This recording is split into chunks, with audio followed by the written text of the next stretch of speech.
Hey everyone, welcome back to my YouTube channel. In today's quick tutorial, I'm going to show you how to delete your Gmail address associated with your Amazon account.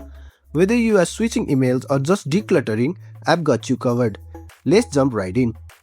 At first, you have to be on the home screen of your mobile phone. Open your Amazon application and make sure you are already logged into your account. Then tap onto the profile icon from down below of your screen. Here in the profile interface, you have to select Accounts. Now in Accounts, scroll down and click on Login and Security. As you can see in the screen, the Amazon is asking you to put on your password.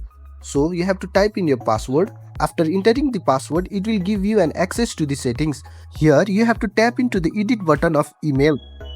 So as we know that Amazon doesn't let you completely delete an email without replacing it. So if you are trying to remove Gmail, you will need to add a new email address first.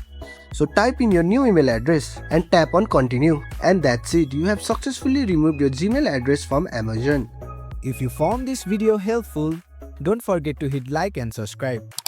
Thanks again for watching, and I will catch you in the next one.